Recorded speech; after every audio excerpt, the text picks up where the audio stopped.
Want to bring in Charles Plosser. He is the former Philadelphia Federal Reserve Bank president, and it's good to see you, Charles. Thank you, Maria. Thank you so much for joining us. Good to be here. Take us behind the curtain for a moment and tell us what is going on in terms of behind the decision. What are they looking at, the voting members, and do you think they already know what they're going to do? Well, I don't know the answer to whether they know what they're going to do or not, but I'm sure there's a very lively debate. They're debating all the issues that all the news programs and the financial markets are talking about, and it's going to be a tough decision. It's going to be probably a pretty close call, I think. You were one of the early ones who basically identified an economy that is growing and ready for liftoff. You feel that the Fed should have done this when?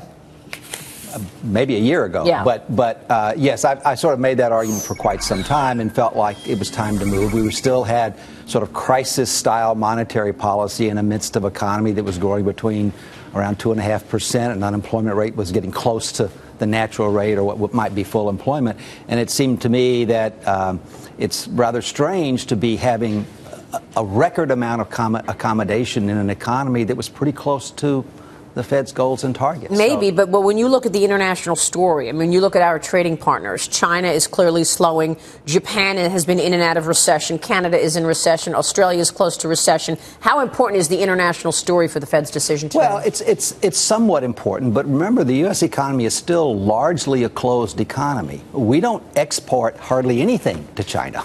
Almost nothing. So the fact that China's slowing down, my goodness, they're slowing down from 7.5% to maybe 6%. We should be so lucky.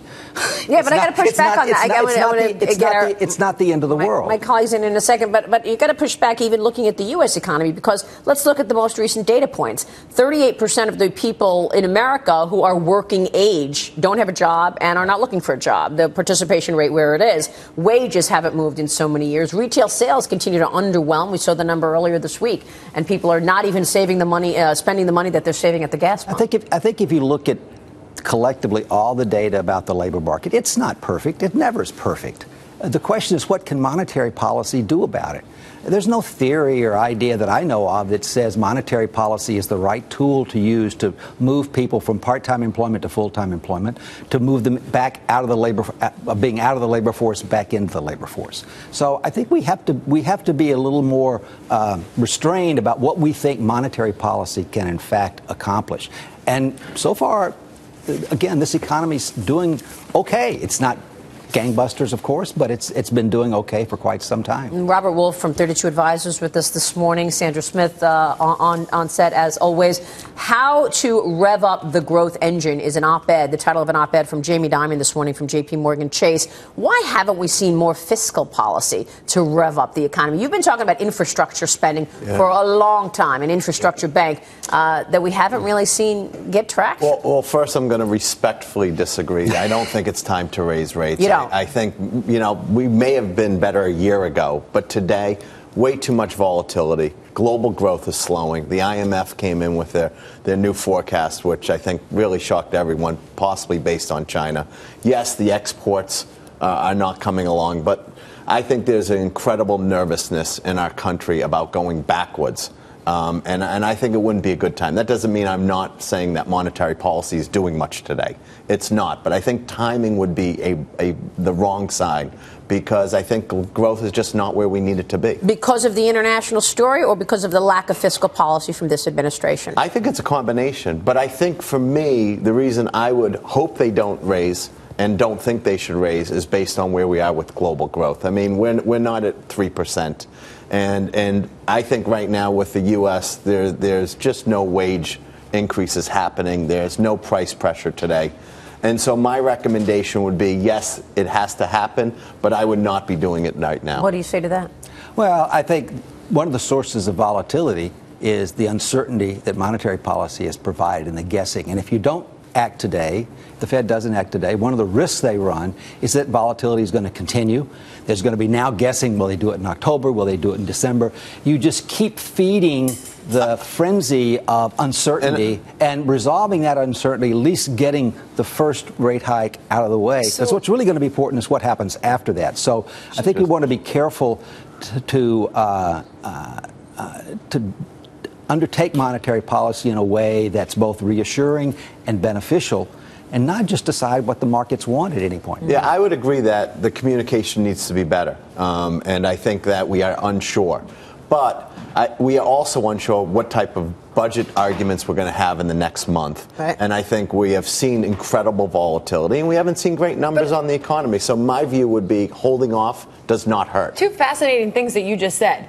Referenced that you're watching the markets. And we just had a very lively discussion with Mike Hansen, Bank of America economist, and John Hilsenrath, who closely watches the Fed and its actions.